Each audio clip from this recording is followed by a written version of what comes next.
podido experimentar la presencia de Dios en sus vidas. Gloria a Dios, gracias a Dios. Dios es fiel, Él es misericordioso, Él es compasivo y nos da esta honra, esta bendición de reunirnos y juntos poder alabar quien toda la gloria merece. Gloria al Señor. Saludamos a quienes nos están oyendo a través de la radio, a quienes están también oyéndonos a través del internet. Un saludo afectuoso de esta iglesia. Amén. Gloria a Dios. Vamos a abrir la Biblia en el Evangelio según Juan, capítulo número 13. Evangelio según Juan, capítulo número 13. Y vamos a leer del versículo número 21 al versículo número 29.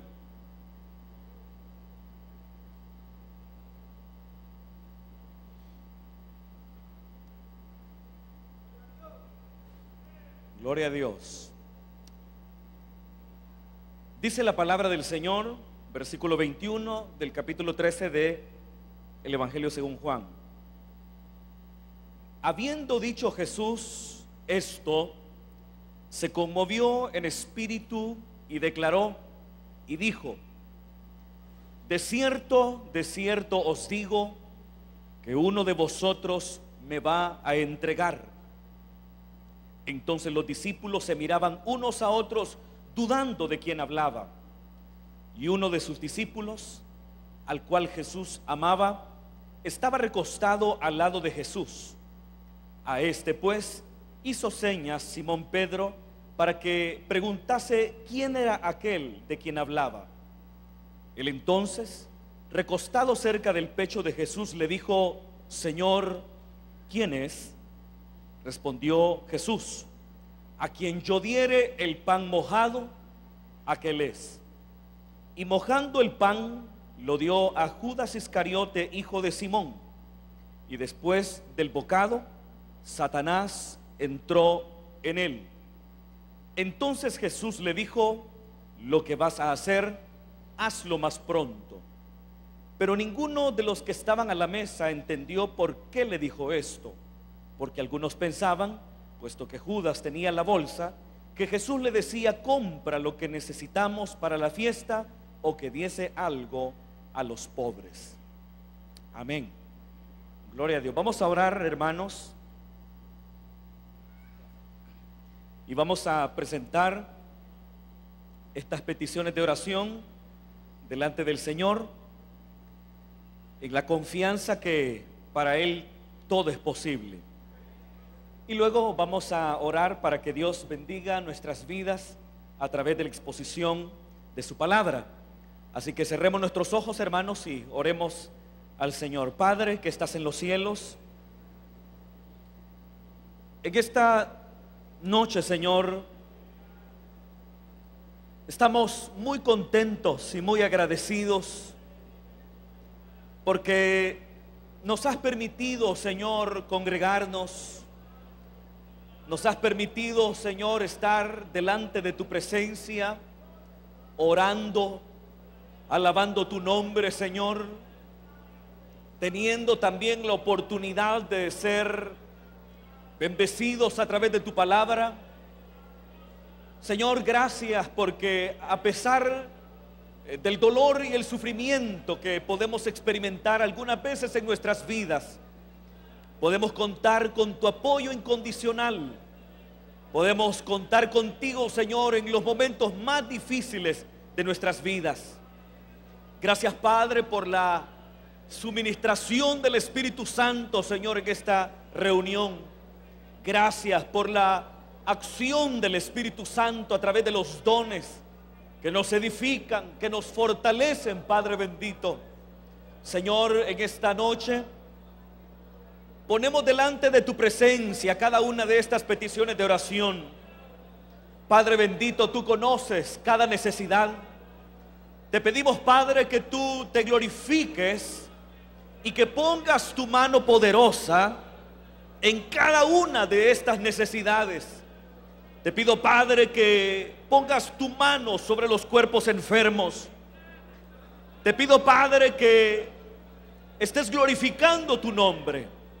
Tu palabra dice que eres nuestro sanador, que por tus heridas nosotros hemos sido curados.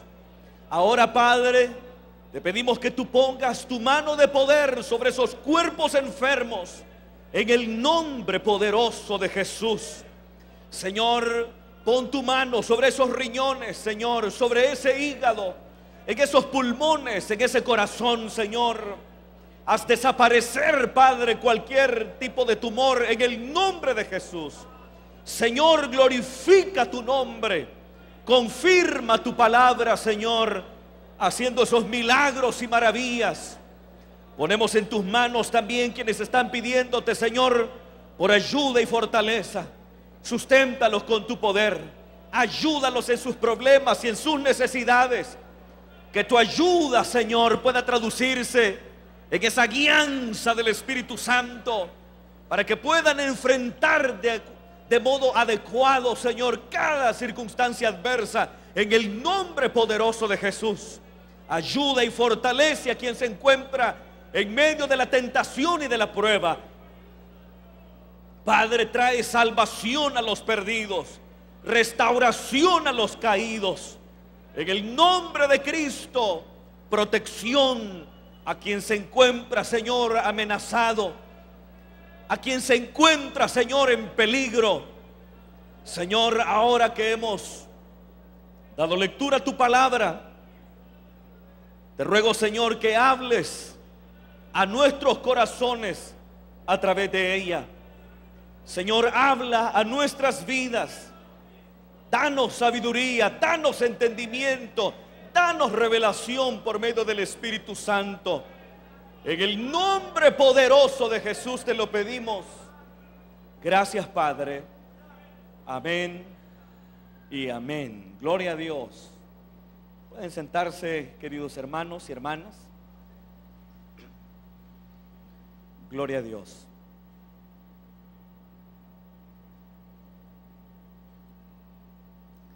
Hermanos, el título del sermón de esta noche es Lecciones de la vida del discípulo amado. Lecciones de la vida del discípulo amado. Cuando nosotros, hermanos, abrimos los evangelios, no podemos evitar notar cómo el Señor Jesús, al inicio de su ministerio, después de haber sido bautizado por Juan, Él escogió a unos hombres para que éstos se convirtieran en sus aprendices y en sus discípulos. Y en los sinópticos, es decir, en Mateo, en Marcos y en Lucas, nosotros encontramos en repetidas ocasiones en estos evangelios la lista de los nombres de cada uno de estos discípulos. Conocemos por esa lista a Pedro, a Santiago, a Juan, a Bartolomé, que es llamado Zebedeo en el Evangelio según Juan. Y así vamos conociendo los nombres de los discípulos del Señor Jesús. Y en el Evangelio de Juan, si bien es cierto, no encontramos una lista de discípulos como la que encontramos en los evangelios sinópticos, no obstante hay relatos en los que el escritor del cuarto evangelio nos está dando los nombres de esos hombres que se convirtieron en aprendices del Señor Jesús. Sin embargo, es exclusivamente en el Evangelio según Juan cuando nosotros encontramos la figura de un discípulo completamente anónimo. Un discípulo que el escritor del cuarto evangelio no nos dice cuál es su nombre, no nos revela su identidad. Un discípulo que solamente aparece en el cuarto evangelio, es decir, el evangelio según Juan. Y al discípulo al cual me refiero es al que el escritor del cuarto evangelio llama el discípulo amado, o el discípulo que amaba el Señor Jesús. Si a nosotros, hermanos, nos preguntaran quién es el discípulo amado, nosotros no tendríamos problemas en responder de manera inmediata: el discípulo amado es Juan, el hermano de Jacobo y el hijo de Zebedeo. Y prácticamente, hermano, la identificación del discípulo amado con Juan, uno de los 3 discípulos más cercanos al Señor Jesús, es una identificación que ha estado presente en el cristianismo desde el siglo II de la era cristiana. Entonces, la identificación del discípulo amado con Juan es una identificación muy antigua. Solo póngase a pensar que estamos hablando del segundo siglo de la era cristiana. Es a partir del segundo siglo de la era cristiana cuando encontramos la primer referencia al discípulo amado, identificándolo como Juan, el hijo de Zebedeo. Sin embargo, si nosotros buscamos la evidencia en el cuarto evangelio, no hay absolutamente nada en el cuarto evangelio que diga decisivamente que el discípulo amado es Juan, el hijo de Zebedeo. Sobre todo cuando nosotros leemos cuáles eran las características de vida del discípulo amado. Cuando nosotros leemos, y eso usted lo puede hacer en su casa detenidamente, cuando nosotros leemos acerca del discípulo amado, vamos a darnos cuenta, por un lado, que es un discípulo prácticamente perfecto. Todas las referencias que el escritor del cuarto evangelio hace al discípulo amado son referencias en las que se hace evidente que el discípulo amado es un hombre prácticamente perfecto, nunca está fuera de lugar, siempre está donde se supone que un verdadero discípulo debería estar, y un elemento importante: nunca es reprendido por el Señor Jesús. No había por qué reprenderlo, porque en los relatos del cuarto evangelio acerca del discípulo amado, él prácticamente no comete ni un tan solo error, sino que todo lo que hace el discípulo amado es básicamente todo lo que debería hacer un discípulo ideal. Eso por un lado. Es un hombre impecable. Es un hombre impecable. Es un hombre, estoy hablando del discípulo amado, con un corazón muy tierno. Cuando usted lee los relatos del cuarto evangelio acerca del discípulo amado, inmediatamente usted lo identifica con un hombre muy afable, con un hombre apacible y con un hombre muy tierno de corazón. ¿O no es verdad, hermanos? De hecho, la figura de él recostado en el costado del Señor es una figura recurrente del discípulo amado. Pero pensemos en Juan, el hijo de Zebedeo, el hermano de Jacobo, el fiel acompañante de este último y también de Simón Pedro. Cuando nosotros estudiamos lo que los sinópticos nos dicen acerca de Juan, el hijo de Zebedeo, vamos a darnos cuenta que prácticamente es un hombre que no se parece en absoluto al discípulo amado del Evangelio según Juan. Pensemos en unos ejemplos. Por ejemplo, el Juan de los sinópticos es un hombre ambicioso, intolerante y prácticamente violento. ¿Por qué razón? En el caso de lo ambicioso, hay un texto bíblico en donde se nos dice que él junto con su hermano Jacobo llegaron delante del Señor Jesús para pedirle algo.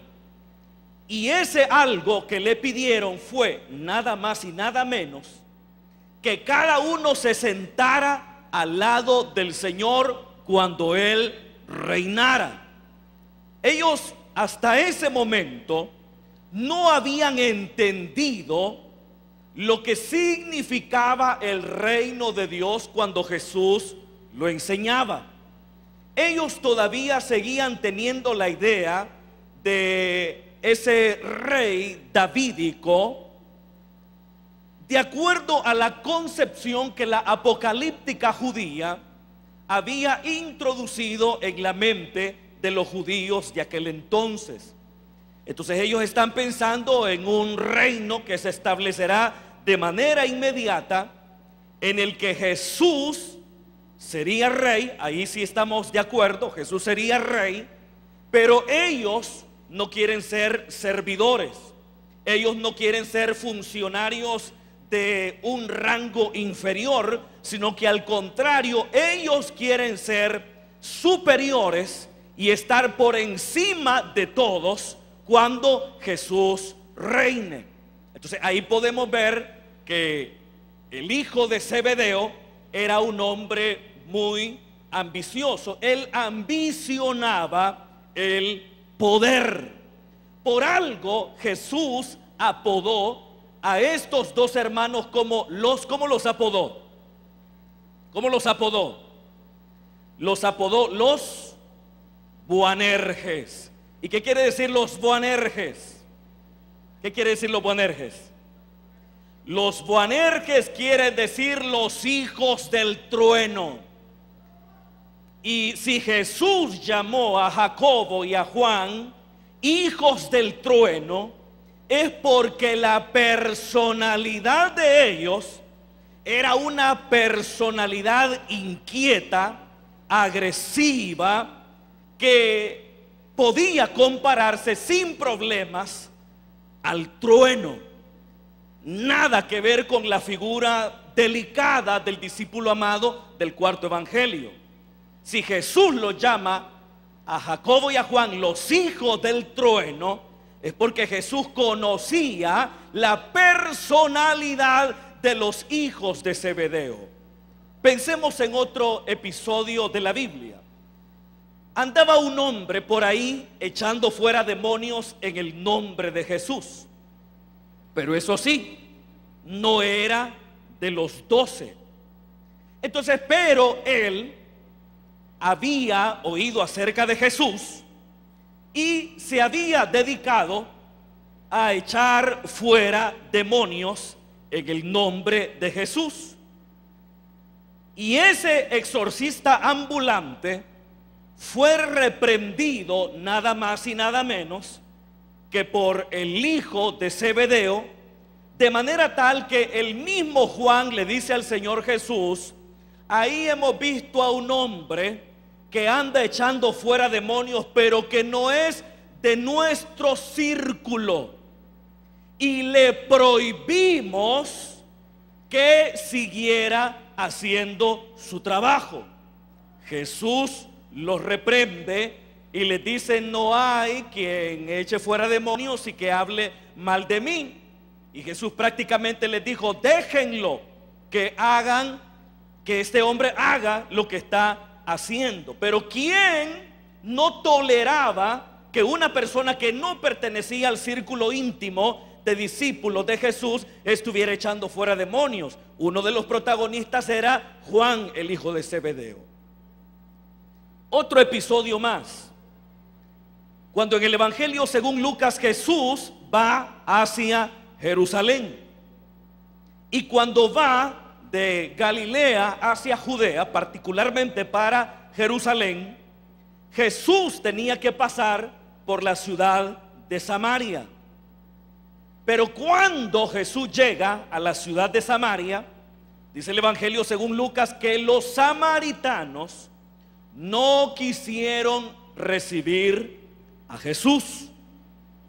Y al no querer recibir a Jesús, Juan y su hermano Jacobo le dicen al Señor: ¿por qué no oramos para que descienda fuego del cielo sobre los samaritanos?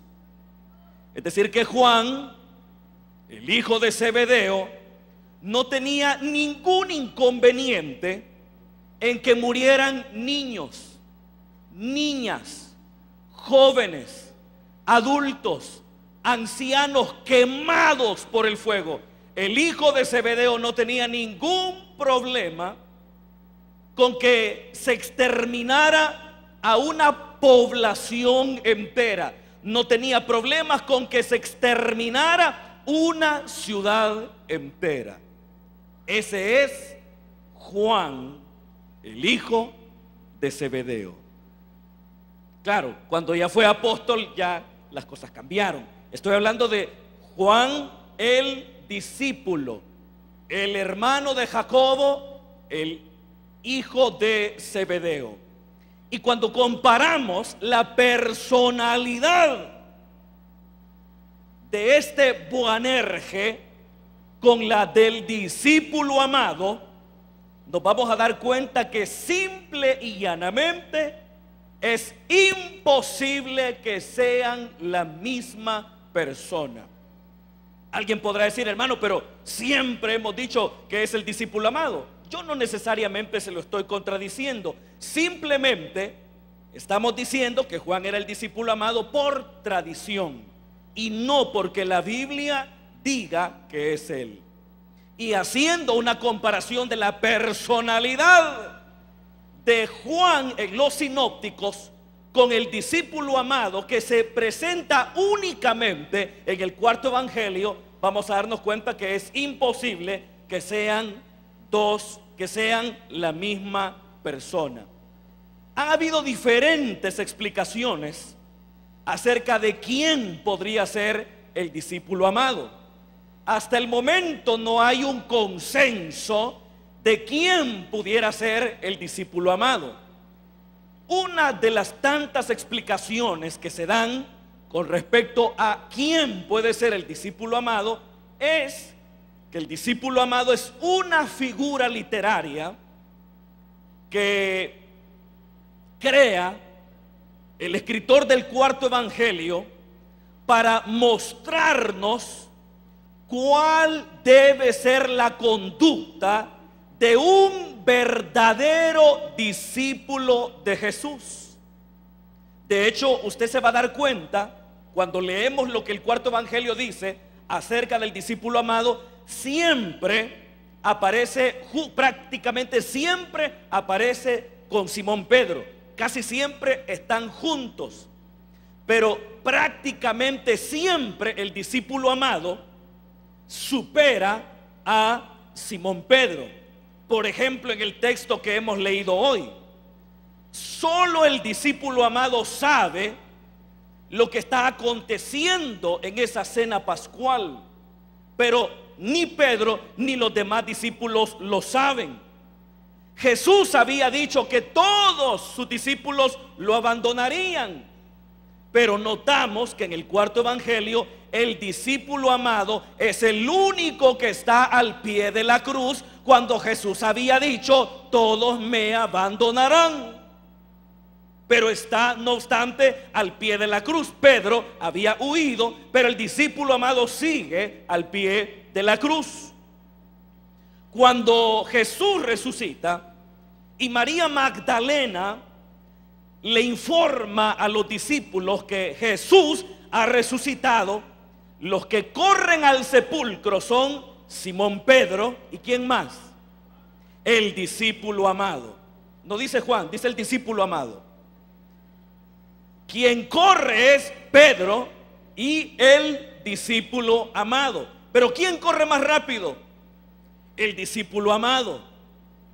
Y cuando llega al sepulcro, ¿quién es el que cree que Jesús ha resucitado?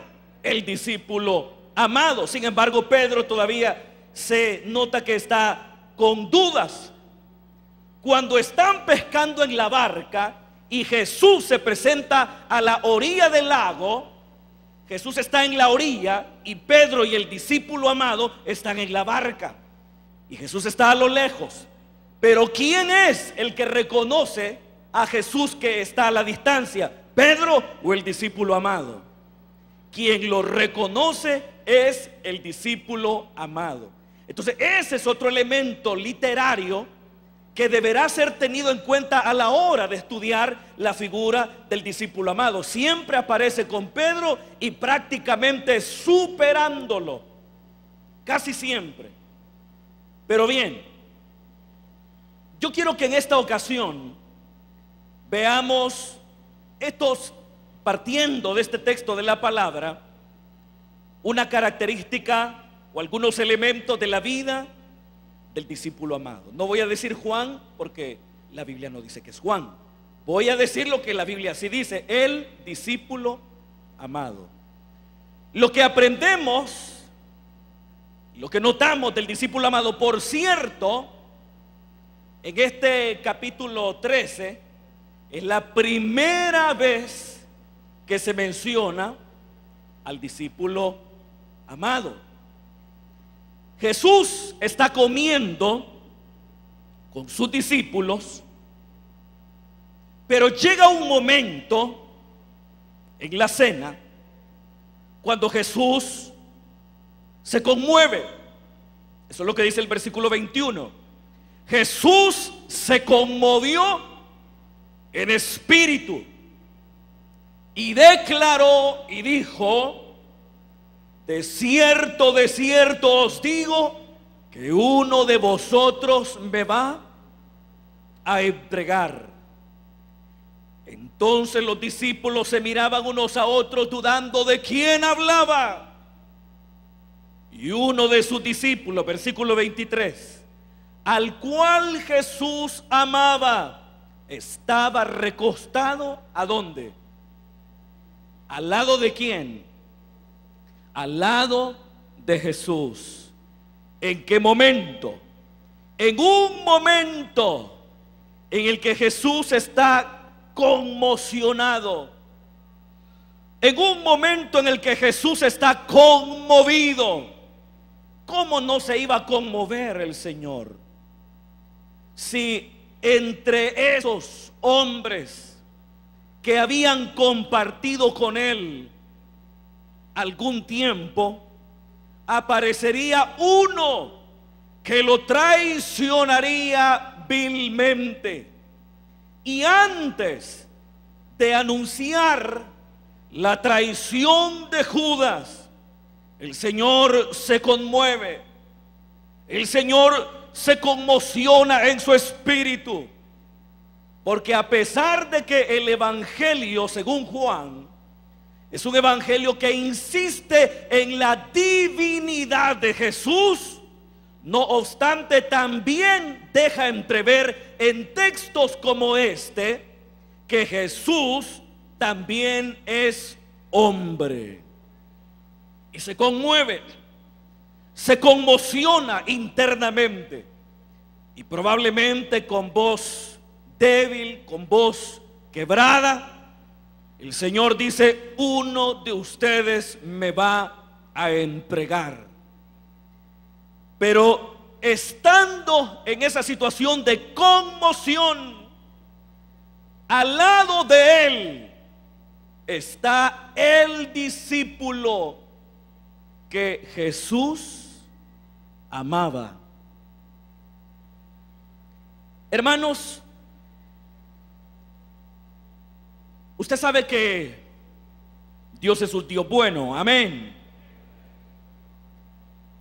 Y Dios anda buscando entre su pueblo, entre sus hijos e hijas, personas que se identifiquen con Él, que se identifiquen con Jesús y los intereses que Él tiene para con los seres humanos.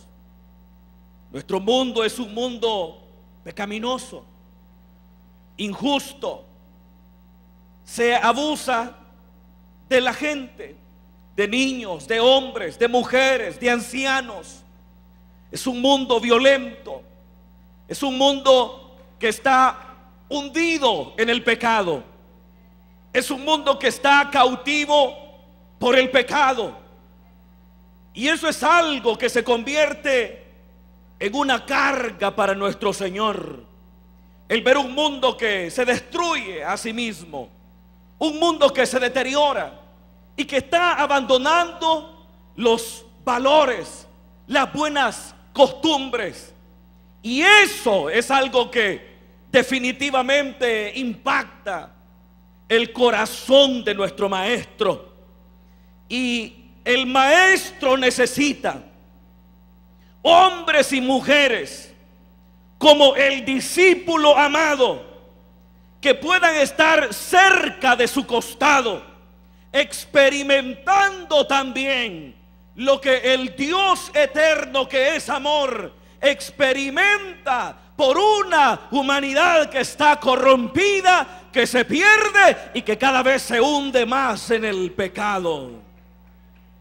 Hay una porción en uno de los libros de los profetas, cuando dice Dios: busqué en toda la tierra a un hombre, busqué solo a uno, a una persona que hiciera brecha entre mí y la humanidad para no destruir la humanidad. Pero dice el Señor: pero no encontré a ni uno solo. Es decir, que está diciendo Dios. Dios está diciendo en ese texto profético que está cansado de la maldad de la sociedad de esa época, que está conmocionado por la maldad de los seres humanos en esa época. Y Dios está diciendo que tendrá que básicamente destruirles, por cuanto la humanidad de esa época se ha corrompido. Pero Dios, que como dice el libro de Ezequiel, no desea la muerte del que muere, no quiere destruirlos, no los quiere destruir, al contrario, quiere salvarlos. Pero está buscando entre los seres humanos alguien que sienta como Él, alguien que experimente la preocupación que Él también tiene por la humanidad, alguien que haga brecha, alguien que se pare enfrente entre el Dios que es santo y que habita la altura y la santidad, y los pecadores que han ofendido y blasfemado su nombre. Sin embargo, Dios dice a través de su profeta: no encontré a ni uno solo, a ni uno solo. Hermano, Dios quiere compartir el pesar que tiene por la humanidad con cada uno de nosotros. ¿Me escucha, hermano? Dios quiere compartir su pesar. Dios quiere poner su carga sobre nosotros. La carga por los perdidos, la carga por un mundo que se pierde. Dios quiere compartirla con nosotros, que seamos instrumentos en las manos de Dios, que estén encendidos por la pasión de Dios, que estén encendidos por la pasión, por la conversión del perdido, y que puedan experimentar tan cerca el sentir de nuestro Dios, como tan cerca experimentó la conmoción de espíritu el discípulo amado que se encontraba en el costado del Señor. ¿Me escuchan, hermanos? Él quería que lo experimentaran. Él quería que lo experimentaran. El discípulo amado, de acuerdo a este relato, está recostado en el costado del Señor. Están comiendo. No habían mesas. O más bien no habían sillas, pero sí una mesa con forma de B pequeña o con forma de herradura, y todos estaban recostados frente a la mesa, apoyados sobre su codo izquierdo. Y el discípulo amado se encuentra en el costado del maestro, a la derecha del maestro, a la diestra del maestro, y puede percibir el dolor de su maestro, puede percibir la conmoción de su maestro, puede sentir el dolor de su Señor, puede oír detenidamente el quiebre de la voz de su maestro cuando dice: uno de ustedes me va a entregar. Y un buen discípulo es aquel que está tan cerca de su maestro que puede llegar a sentir como su maestro siente. ¿Cuántos me están escuchando esta noche? Y que puede llegar a sentir como su maestro siente, y que no puede estar inmóvil, inactivo, cuando experimenta lo que su maestro siente. Estando en esa escena, después que Jesús dijo: uno de ustedes me va a entregar, dice la Biblia que todos los discípulos se miraban unos a otros. Mire, hermano, qué interesante. Se miraban unos a otros dudando de quién hablaba. Y se miraban: ¿será este? ¿Será aquel? ¿Será el otro? En el Evangelio según Mateo dicen que cada uno se preguntaba: ¿seré yo, Señor? ¿Seré yo? Ni siquiera estaban seguros a dónde se encontraban parados, al punto que dicen, de acuerdo al Evangelio según Mateo: ¿seré yo? Ante esa confusión, Pedro le hace señas al discípulo amado, que se encuentra muy cerca del maestro, y le hizo señas de manera tal que el discípulo amado entiende que lo que Pedro quiere es que él le pregunte la identidad del traidor. Lo entiende el discípulo amado y le dice al Señor quién es. Está muy cerca de su maestro y le dice: Señor, ¿quién es? Y Jesús le dijo: a quien yo diere el pan mojado, aquel es. Pero fíjese, esas palabras solo las escuchó el discípulo amado. Y nadie más. Porque él estaba lo suficientemente cerca de su maestro como para poder oír su voz. Y dice que acto seguido el Señor moja el pan y se lo da a Judas. Satán entra en él, en Judas, y Jesús lo dijo: lo que vas a hacer, hazlo más pronto. Y se fue. Y el único que sabía lo que estaba pasando era el discípulo amado.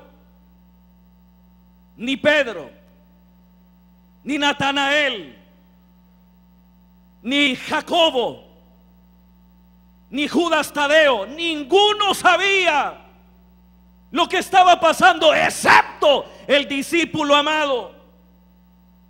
Al contrario, todos los demás pensaban que como Judas tenía la bolsa del dinero, lo que creían era que Jesús le había dado instrucciones de comprar lo que necesitaban, o de probablemente dar un poco de dinero a las personas pobres, que al parecer era una costumbre en el discipulado, ayudar a las personas pobres.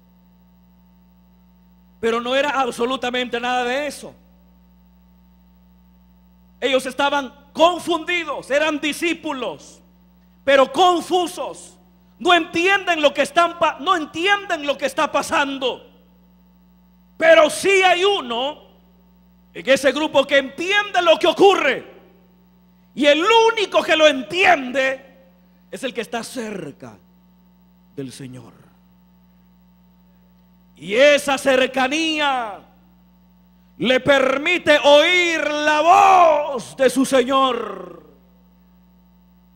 Algunas veces nosotros somos como los discípulos de este texto, que andamos como confundidos por la vida, que andamos como desorientados por la vida, y como dejando que los días transcurran sin mayor sobresalto. Y en algunas ocasiones, conociendo al Señor, simplemente dejamos que los días transcurran. Y Dios, teniendo tantos planes para la humanidad y teniendo tantos planes para con nosotros, no los oímos, no los conocemos, porque no hemos cultivado esa relación cercana con el Señor, hermano. Algunos de nosotros venimos a orar hasta que venimos aquí a la iglesia, hermano. Y de vez en cuando que oramos cuando comemos, pero no cultivamos esa relación con Dios. No anhelamos, no amamos estar en el secreto de Dios. Es así como el profeta Jeremías llama el estar en la presencia de Dios, estar en el secreto de Dios. Y cuando estamos en el secreto de Dios, oímos la voz de Dios, y oyendo la voz de Dios nos convertimos en instrumentos útiles para hablar proféticamente a este mundo que necesita el poder restaurador de Jesucristo.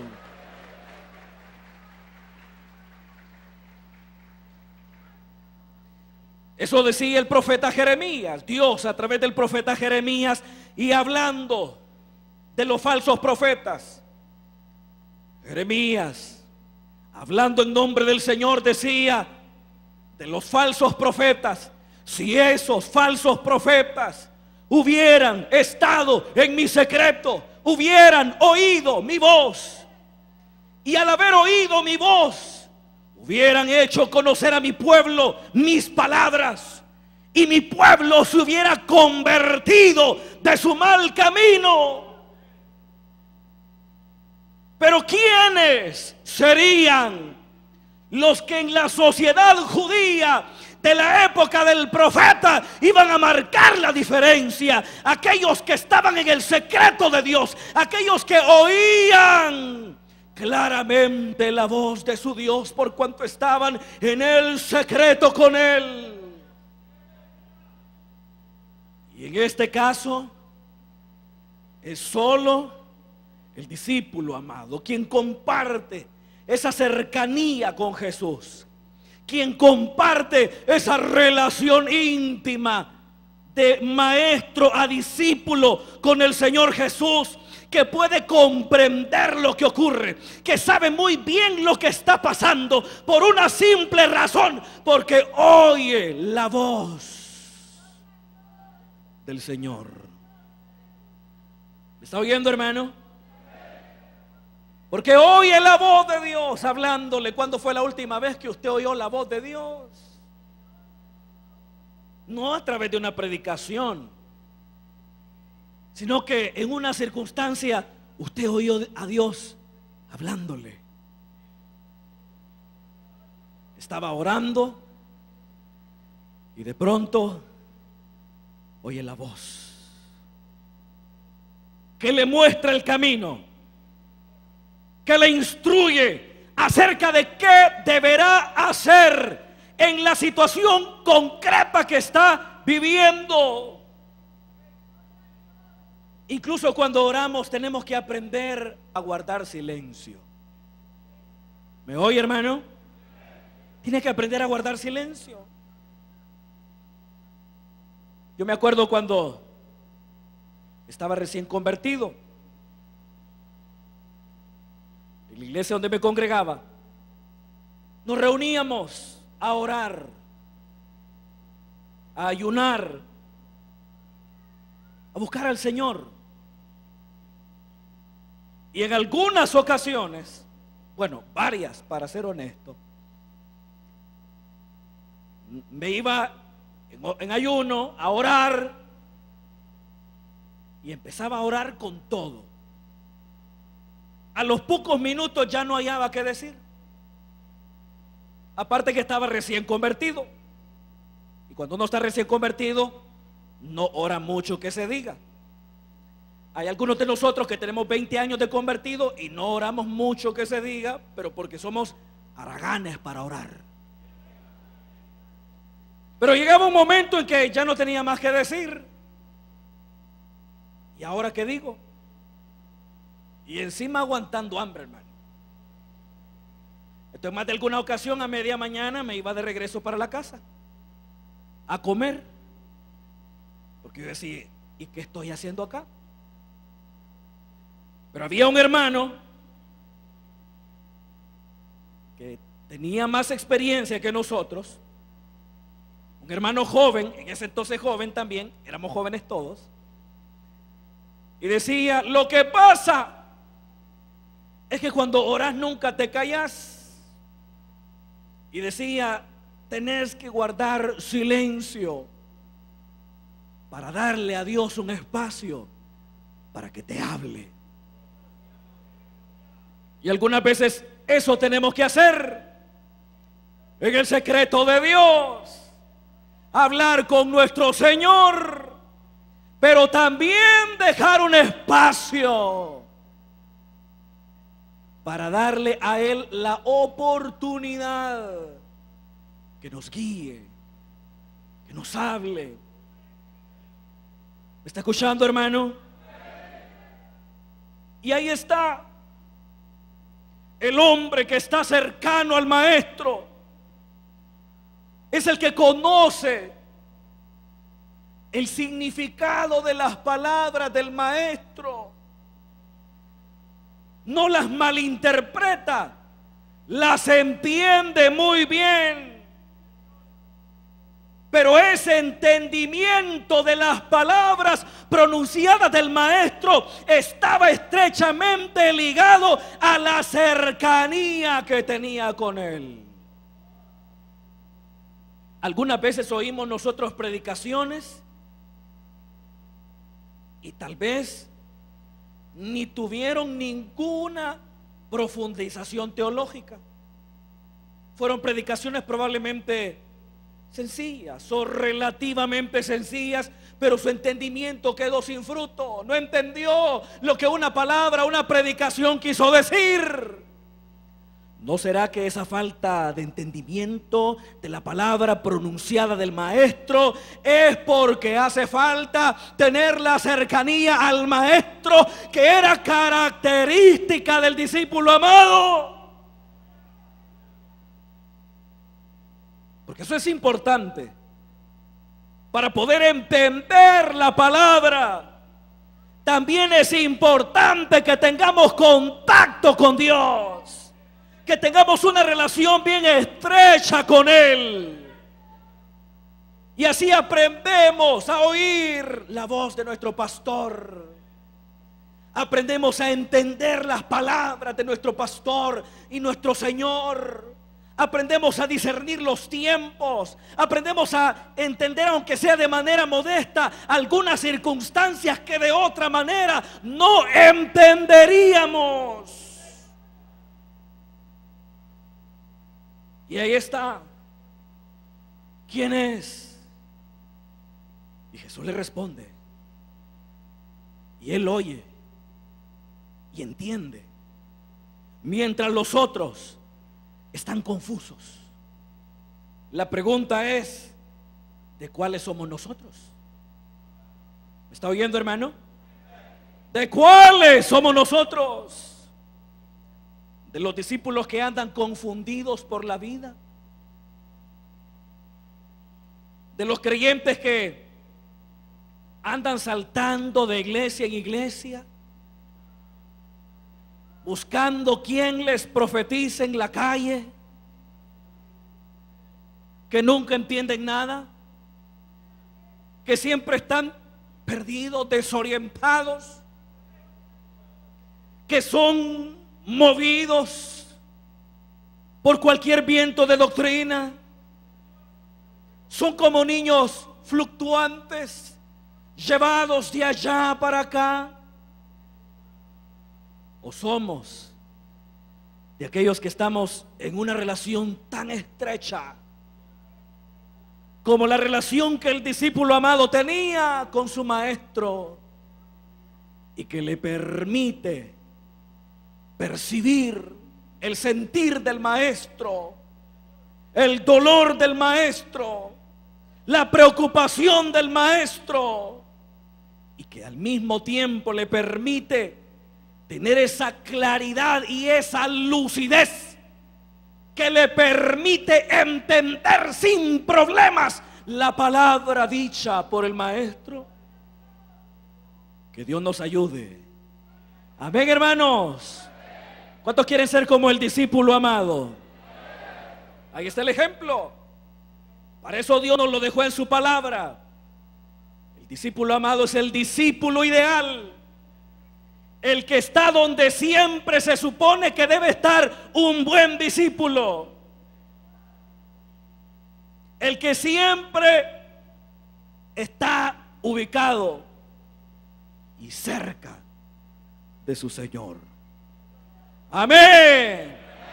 Vamos a orar en esta noche y vamos a dar gracias a Dios. Padre que estás en los cielos, te damos gracias en esta noche, porque a través de tu palabra y la figura de este discípulo amado, tú nos enseñas la importancia de estar cerca de ti, Señor. Señor, si hemos descuidado nuestra relación contigo, te pedimos, Señor, en esta noche que nos perdones. Hable con el Señor ahí donde se encuentra, mi hermano, mi hermana, y dígale: Señor, si me he alejado de tu secreto, si me he alejado de tu comunión íntima, yo te pido que me perdones.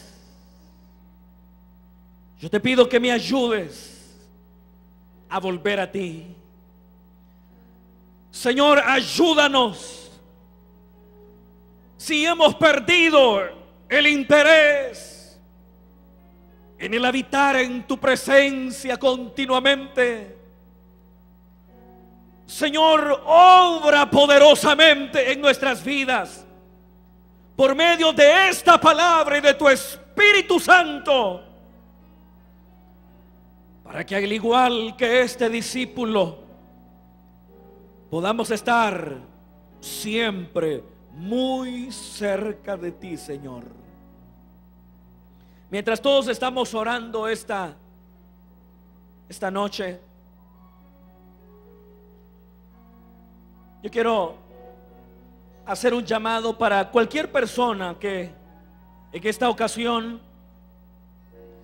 quiere darle su vida a Jesús por primera vez o se quiere reconciliar.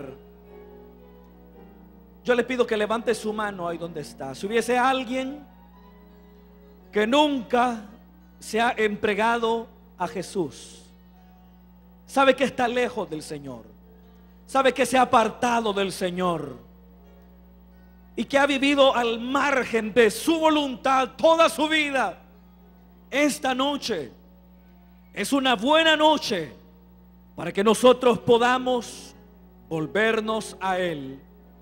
O probablemente hubiese alguien entre nosotros que ha conocido al Señor Jesús, que ha nacido de nuevo, pero que se descuidó, pero que se apartó del Señor. Yo le invito para que venga hoy al Señor. Dios le bendiga a esta pareja de jóvenes que vienen hoy. Gloria a Dios. ¿Hubiese alguien más que se quiera reconciliar con Jesús? La iglesia está orando. La iglesia está orando al Señor. Una manera de poder mostrar esa actitud del discípulo amado es orar por la conversión de los perdidos en momentos como el de este minuto. Todos están orando, pero si hubiese alguien que se quiere reconciliar con el Señor o quiere darle su vida a Jesús por primera vez, levante su mano y diga: yo quiero entregarme a Jesús. Yo me quiero reconciliar hoy con Él. Aleluya. Si no hay nadie más, entonces vamos a... Aquí viene un joven más. Allá viene un caballero que levanta la mano también. Dios le bendiga. Venga hoy. Si el Espíritu Santo está tocando su corazón. Aquí viene otro caballero. Dios le bendiga. Aleluya. Aleluya. Gloria a Dios. Vamos a orar entonces en esta noche. Pero si hubiese alguien más, venga hoy. Este es un momento especial en el que el Señor puede restaurar y cambiar su vida. Aleluya. La congregación entonces me acompaña a orar por estas vidas que están hoy aquí delante del Señor. Padre que estás en los cielos, gracias por estas vidas que hoy vienen delante de ti. Señor, te pido que perdones sus pecados. Tú conoces sus vidas, tú conoces sus corazones. En esta noche te pedimos que les perdones, que la sangre que tú derramaste en el Gólgota les limpie de toda maldad, que sus vestidos sean emblanquecidos por el poder de tu sangre, que la obra, Señor, que tú empiezas ahora, la perfecciones hasta el día de Jesucristo. Haz de cada uno de ellos tus discípulos fieles, que no solamente puedan estar tan cerca de ti como en este momento en que confiesan sus pecados, sino que día con día trabajen por conservar esa relación muy cercana contigo. Ayuda a este pueblo, Señor. Ayúdanos en el nombre poderoso de Jesucristo. Gracias, Padre. Gracias, Señor. Puestos de pie, hermanos. La congregación le da la bienvenida. Gloria a Dios.